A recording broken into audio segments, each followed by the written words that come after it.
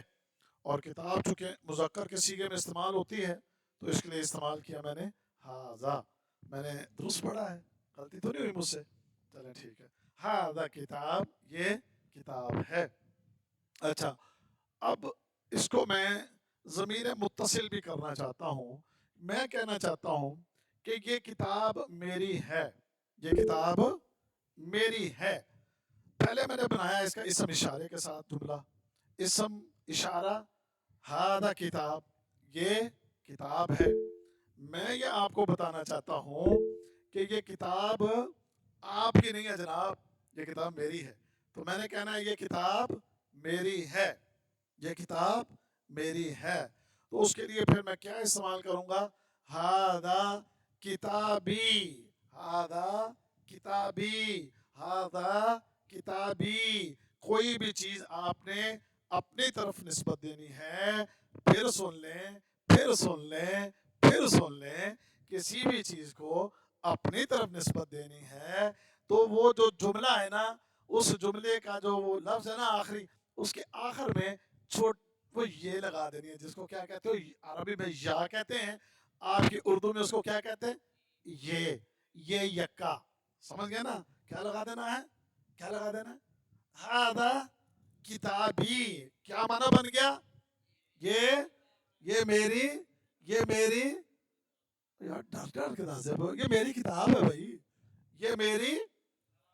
یعنی کسی بھی چیز کو اپنی طرف نسبت دینا ہے تو آخر میں کیا لگا دینا ہے؟ یہ لگا دینی ہے بس. انشاءاللہ ٹھیک ہو گیا باجی, ٹھیک ہو گیا. حاجی صاحب سمجھ آ گئی گل دی کہ نہیں آئی؟ سمجھ آ گئی گل دی. اچھا, اب ہے الحمدللہ یا رب العالمین. اس کے بعد یہ کتاب میری ہے. اب میں کہنا چاہتا ہوں کہ یہ میری مسجد ہے. پہلے تو یہ مسجد, ہذا مسجد, ہذا مسجد, یہ مسجد, ہذا مسجد, یہ مسجد. اب میں نے کہنا کہ میری مسجد, یہ میری مسجد ہے. ہذا مسجدہ. ٹھیک پڑھا میں نے؟ میں صحیح نہیں پڑھا؟ کیا غلطی کی ہے میں نے یار؟ میں نے صحیح نہیں پڑھا. اچھا میں غلطی کر گیا. لو میرے تو شاگرد میری غلطی کرنے لگ گیا جناب. کمال ہو گیا جی, ماشاءاللہ ماشاءاللہ, میرے شاگردوں نے میری غلطی نکال دی بھائی. اچھا تو پھر کیا آئے گا؟ ہذا مسجدہما. ہذا مسجدہما. یہ بھی ٹھیک ہے, ٹھیک ہے پھر, یہ بھی ٹھیک. یار ایسا نہ کرو یار, میں استاد ہے یار آپ کا, میں غلط ہوں. اچھا ہذا مسجدک. نہیں یار, یہ بھی ٹھیک. یار میں سبق بھول گیا پھر, لگتا ہے مجھے سبق ہی نہیں آ رہا پھر ہے. اچھا پھر کیا ہوگا, سوچتا ہوں میں تھوڑا سا. ہذا مسجدی. ٹھیک ہے. او آپ کا شکریہ جناب, ماشاءاللہ ماشاءاللہ. ہاں جی, ہاں ہذا مسجدی. ٹھیک ہے. میں نے کتنے نمبر ملے پھر؟ چلو شکریہ آپ کا, اللہ آپ کو خوش رکھے. ہذا مسجدی, یہ یعنی اب آپ کو سمجھ آئی کہ کیا کرنا ہے. کسی چیز کی نسبت اپنی طرف دینی ہے تو کیا کرنا ہے, یہ لگا دینی ہے, یہ لگا, بس پکا قاعدہ ہے, پکا اتنے پکے ہو جاؤ بس. پاویں تانوں کو ادھر ادھر کھچے تو تسی جناب وہ گل نہیں منو. نہیں ہاں دام دیکھو نا, میں 3-4 دفعہ لیفٹ رائٹ آپ کو کرنے کی کوشش کی لیکن آپ مجھ سے زیادہ سمجھدار نکلے. اللہ آپ کو مزید سمجھدار بنائے. آگے آجو. اب ہے یہ سیارہ, سیارتن اصل میں ہوتا ہے سیارتن. یہ آخر میں گول تا کے اوپر 2 پیش ہے, لیکن جب ایسے الفاظ کو روک کے پڑھیں تو پھر وہ گول تا نہیں پڑھی جاتی ہوتی. سیارہ یا سیارتن. اچھا, اس کا مطلب ہے گاڑی, اس کا مطلب ہے گاڑی. اب میں نے کہنا ہے کہ یہ گاڑی, اب آپ نے دیکھنا ہے میں صحیح پڑھ رہا ہوں یا غلط پڑھ رہا ہوں. سنیے میرا جملہ سنیے. ہذا سیارتن, ہذا سیارتن. ہاں جی میں نے ٹھیک پڑھا جناب, میں نے ٹھیک پڑھا جی, جی میں نے ٹھیک پڑھا جی, شکریہ. آپ کا صحیح نہیں پڑھا, میں نے صحیح پڑھا جی. ہذا سیارتن, صحیح پڑھا ہے, صحیح ہے. ہذا سیارتن, صحیح پڑھا میں نے, اوکے. ہذا سیارتن, صحیح پڑھا میں نے. ہذا سیارتن, ہذا سیارتن. ہاں سیارتن, سیارتن مسجد کو کیا دے رہے, تو میں نے صحیح پڑھا ہذا سیارتن, میں نے صحیح پڑھا ہے نا. ہذا انہوں نے بھی کہا, ایک بندہ کہتا میں غلط پڑھا, میں کی غلطی کی تھی جی, غلطی دس جو میری. ہذا سیارت, یہ گاڑی ہے, بس اتنا آ جائے, اپنے والے نسبت نہیں دینی. یہ گاڑی ہے یار, اجے تو وہ آنا ہی نہیں ہے. میں نے کہا یہ میری گاڑی ہے, کی ہو گیا یار, یہ گاڑی ہے. ہذا سیارتن, جملہ ٹھیک ہو گیا میرا. مجھ سے کسی کو اختلاف نہیں. آن لائن ملا ذرا, میں نے پوچھا, آپ تو سب فیل ہو گئے ہو. میں غلطی کر رہا ہوں ایک, اور آپ میری غلطی کو پکڑ نہیں رہے. میں تسی گئے ہو ادھر نہیں دسے. اچھا ماشاء اللہ ایڈے نوجوان بیٹھے پڑھے لکھے. آن لائن دیکھے ذرا غضنفر کو, غضنفر. جی ہاں جی سر جی یہ گاڑی ہے سیارتن. اچھا, جی اس کے لیے اسم اشارہ کا جملہ بنانا ہے. یہ گاڑی ہے تو میں جملہ بنا رہا ہوں ہذا سیارتن, یہ گاڑی ہے. کیا میرا جملہ درست ہے؟ یہ گاڑی مذکر ہے مؤنث ہے؟ گاڑی میں نے پہلے بتایا ہوا کہ یہ مؤنث ہے. مؤنث ہے تو پھر مؤنث لگے گا. ہذہ سیارۃ, هذه سیارتن. سمجھ گئے, میں نے پہلے کہا ہے کہ سیارتن مؤنث ہے, تو ہذا مذکر کے لیے استعمال ہوتا ہے, هذه مؤنث کے مؤنث کے لیے استعمال ہوتا ہے. اچھا غضنفر, اگر یہ کہنا ہو یہ میری گاڑی ہے, ہذا سیارتی, ہذہ سیارتی. هذه سیارتی, بالکل آپ نے درست جواب دیا. آپ اپنا مائک بند کر لیں, شکریہ. اچھا جی آگے آئیں جناب. یہ ہے سیارتان, یہ 2 گاڑیاں ہیں. کتنی گاڑیاں ہیں؟ یہ 2 گاڑیاں ہیں. اچھا اب ان 2 گاڑیوں کے لیے اسم اشارہ پہلے تو بنائیں. اسم اشارہ میں بنانے لگا ہوں. اسم اشارہ ہاتان سیارتان, ہاتان سیارتان. ہاتان یہ مؤنث کے لیے استعمال ہوتا ہے. اوکے, کس کے لیے استعمال ہوتا ہے؟ مؤنث کے لیے. اچھا اگر یہاں مذکر لگانا ہو تو کیا لگائیں گے؟ اس کے لیے بھی ہاتھان ہی لگائیں گے. کیا ہاتھان, اگر مذکر ہے تو پھر ہاتھان, اگر مؤنث ہے تو پھر ہاتھان سیارتان. اچھا یہ دو گاڑیاں تمہاری ہیں. یہ دو گاڑیاں تمہاری ہیں. ہاتان سیارتانک.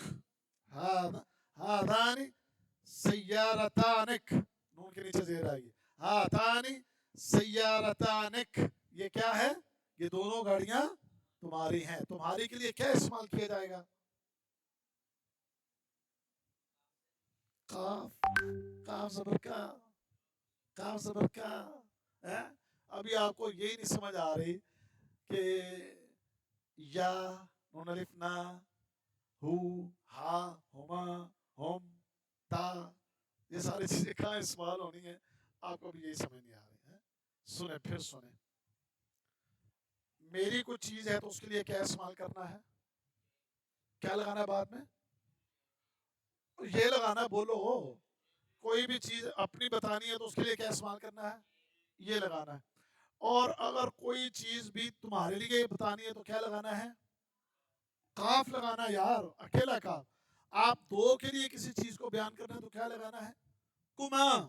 کیا لگانا ہے؟ کما. اور تم سب کے لیے اگر کسی چیز کو بیان کرنا ہے تو کم. کیا لگے گا؟ کم. اور یہ مذکر کے لیے ہے. اور اگر مؤنث ہو تو آپ اکیلے ہیں، قاف زر کی. اور اگر آپ دو ہیں تو کما، چاہے مؤنث ہے. اور اسی طریقے سے اگر آپ کے لیے جو ہے آپ جمع مؤنث ہیں تو پھر کیا لگے گا؟ کننا. سمجھ گئے؟ اب کسی بھی چیز کو کسی کی طرف نسبت دینی ہو تو انہی صیغوں کو آپ نے اچھی طرح یاد کرنا ہے. حاضر ہو، حافظ ہو، یہ کس کے لیے استعمال ہوتا ہے؟ اس کے لیے. ہما ان دونوں کے لیے. ہم ان سب کے لیے. اور یہ سارے کیا ہیں؟ مذکر ہیں. یہ کیا ہیں؟ یہ مذکر ہیں. اور اگر مؤنث ہو تو ہا زبر الف ہا. کیا معنی اس کا؟ کیا معنی اس کا؟ ہاں، کوئی چیز اس مؤنث کی کہنا ہو تو کیا لگا دیں گے؟ ہا زبر الف ہا. اچھا، اگر ان دو مؤنث کی ہے تو ہما. اگر ان جمع مؤنث کی وہ چیز ہے تو ہن. یہ آپ لگا دیں گے. نہیں سمجھ آ رہی لگ رہا آپ لوگوں کو؟ نہیں آ رہی سمجھ؟ بھائی جان نہیں سمجھ آ رہی؟ سر جی سمجھ نہیں آ رہی؟ سمجھ آ رہی ہے آپ کو؟ آپ کو سمجھ آئی میری بات کی؟ نہیں آئی لگ رہا. ہاں، اچھا سنیں. میری چیز ہے تو اس کے بعد میں جس چیز کی نسبت دینی ہے، مثلا گاڑی ہے، کتاب ہے، کتاب کی بات چل رہی ہے. ایک کتاب ہی لے لیں، باقی سارے جملے چھاڑ دو دوسرے. ایک کتاب لے لیں آپ. اوکے، میری کتاب ہے تو کیا لگایا؟ یار حاضر نو چھاڑ دو تسی. چھاڑ دو حاضا. چھاڑ دو حاضا. میری کتاب کیا لگا؟ کتابی. ہماری کتاب.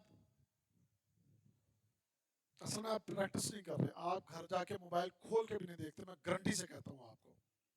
میں لکھ کے دیتا ہوں کہ آپ گھر جا کے موبائل کھول کے بھی نہیں دیکھتے. کتابنا. کتابنا. میں رات 10-11 بجے تک گروپ میں میسج لے کر بھیجتا رہا ہوں تاکہ آپ دیکھ کر یاد کر لیں آپ.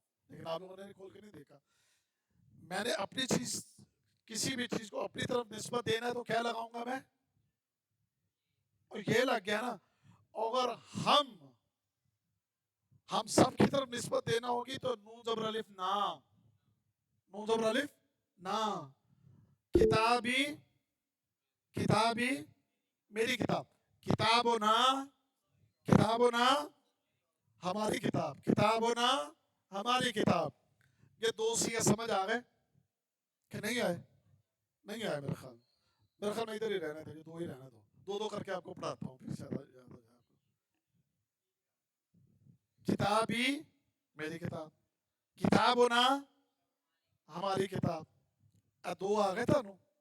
آ گئے دو. اچھا، اب ہے اس کا کہنا ہے اور وہ استعمال کرنا اپنے مذکر. کیا استعمال کرنا ہے؟ مذکر. اس کا کے لیے اس چیز کے آگے ہاپش ہو لگا دیں گے. کیا لگا دیں گے؟ ہاپش ہو. ہاپش ہو اس کی کتاب ہو، اس کی کتاب، کتاب ہو اس کی کتاب. دو کی کتاب ہے تو کتاب ہوما. دو کی کتاب ہے تو کتاب ہوما. دو سے زیادہ کی کتاب ہے تو کتاب ہم. کتاب ہم یہ مذکر ہے. یہ کیا ہے؟ یہ کیا ہے؟ یہ مذکر ہے. مؤنث کا ہے کتاب ہا. ہما دونوں کے لیے سیم رہتا ہے، مذکر میں بھی مؤنث میں. اور اگر جمع ہے مؤنث کتاب ہن. کتاب ہن. کتاب ہن. کتابی، کتابنا، کتابہ، کتابہما، کتابہم مذکر. کتابہا، کتابہما، کتابہن. ہوں یاد ہو جائے گا تھوڑا نہیں، ویسے مجھے پتا ہے کیونکہ تجھے یاد نہیں کرنا.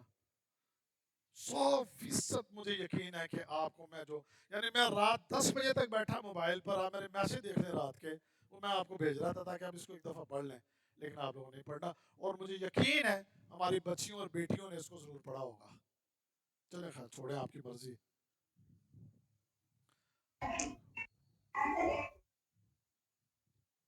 السلام علیکم قاری صاحب، میرا ایک کوشچن ہے. جی کریں کوشچن. قاری صاحب آپ نے کہا نا کہ چیز مؤنث ہو تو مؤنث کی طرف جاتے ہیں، جیسے کہ دیکھیں گاڑی یہ ایک مؤنث ہے، اور اس کی ملکیت اگر ہم مذکر کی طرف شو کریں جی جی. تب کیسے سیگا بنتا؟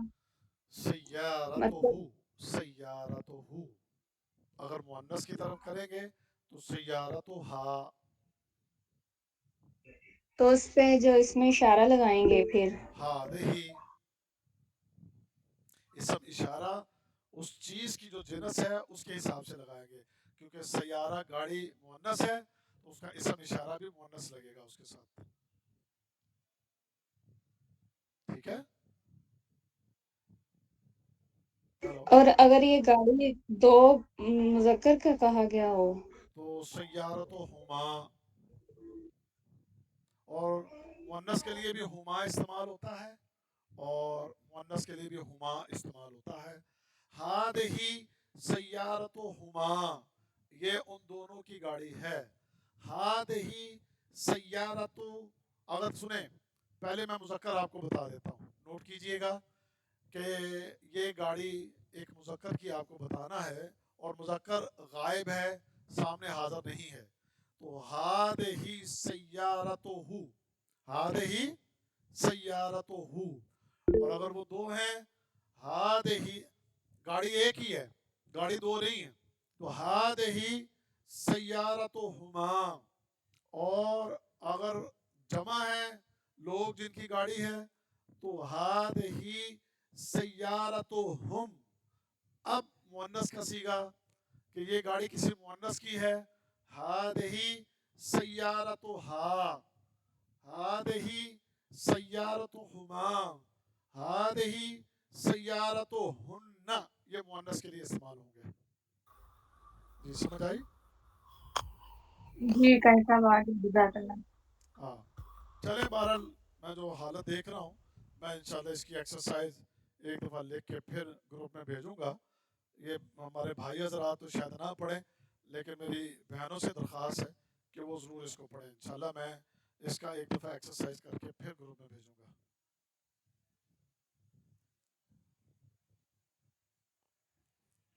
میں نے کہا تھا جس کو بھی کوئی چیز سمجھ میں نہ آئے وہ گروپ میں مجھے میسج کر دیں کہ جب ہمیں فلاں چیز کی سمجھ نہیں آئی، تو میں انشاءاللہ گروپ میں وہ چیز جو بھی ہوگی وہ میں آپ کو بتا دوں گا.